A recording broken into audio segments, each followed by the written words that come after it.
Saya mau kembali ke Pak Iqbal dulu dari KPPU, Pak. Keputusan Bapak, kembali lagi kita kepada topik utama kita, keputusan ini, Pak. Ada sebagian polemik di masyarakat yang mendukung bahwa memang harus begini. Ada sebagian masyarakat yang skeptis mengatakan bahwa ini sepertinya like and dislike. Ketidaksukaan akan investasi asing. Ada yang mengatakan begitu, Pak. Katanya ini membuat investasi asing tidak ada kepastian hukum. Sudah invest kok kasarnya mau diusir karena sudah menguntungkan. Coba kalau rugi mungkin nggak digubris begitu, Pak. Nah, dalam memutuskan keputusan ini, Pak, betul ada nuansa seperti itu, Pak?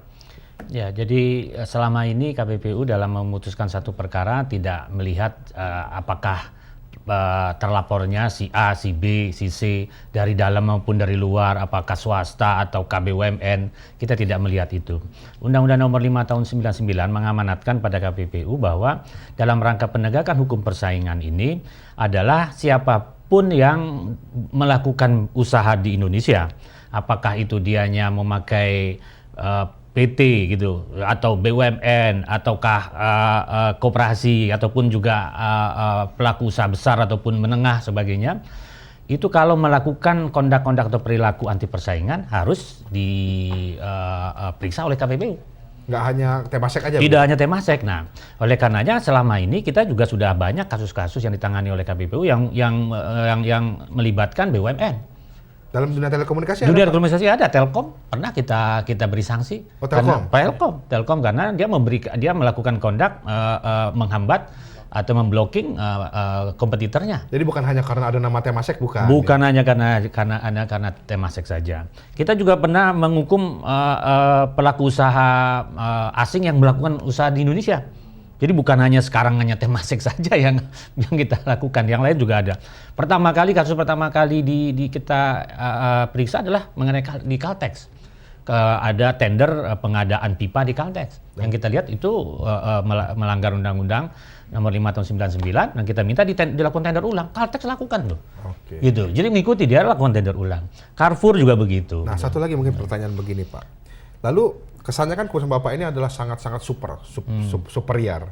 Dalam kerangka hukum, Pak, lalu diadukan banding apa dan sebagainya, apa suatu proses hukum atau bagaimana? Ya, itu? sebelum sampai di situ saya ingin juga bahwa ada yang berpendapat bahwa kalau keputusan KPPU ini akan membuat investor seharusnya asing jadi ragu, takut segala macam, iklim berbisnis atau berusaha di Indonesia jadi tidak menentu. Malah sebenarnya kalau KPPU melakukan penegakan hukum persaingan, maka iklim usaha itu makin bagus. Investor akan makin banyak masuk ke kita karena ada kepastian hukum berbisnis secara sehat gitu. Nah, bagi pelaku usaha yang kalau dia diberikan sanksi oleh KPPU itu juga masih ada hak mereka untuk men-challenge atau melakukan upaya keberatan terhadap putusan KPPU, yaitu mengajukan keberatannya ke pengadilan negeri. Kalau tidak puas lagi mengajukan ke Mahkamah Agung. Itu yang dilakukan oleh Carrefour. Ketika kita berikan sanksi, dia mengajukan keberatan kepada pengadilan negeri. Di pengadilan negeri, putusan KPPU dikuatkan, dia naik ke Mahkamah Agung.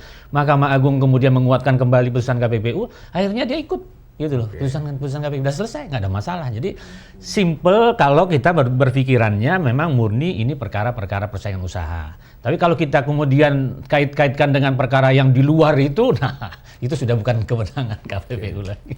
Oke. Nah, demikian pemirsa, kita lalui dialog kita baik dengan KPPU, dengan BRTI dan juga dengan IDTUK yang mewakili daripada para konsumen akan kebutuhan telekomunikasi. Kita dapatkan satu hal bahwa dikatakan di sini bahwa keputusan perkara ini bukan kata final, Pak ya. Ada proses-proses hukumnya kalau ditelaah secara hukum. Tapi tujuan akhirnya adalah kita bersama seharusnya mampu untuk meningkatkan daripada dunia atau kualitas daripada dunia telekomunikasi kita, yang mana pada akhirnya kualitas yang baik, harga yang terjangkau akan mampu menggerakkan ekonomi kita. Saya Tito Loho dari Indonesia Business Today. Kita akan berjumpa pada acara mendatang.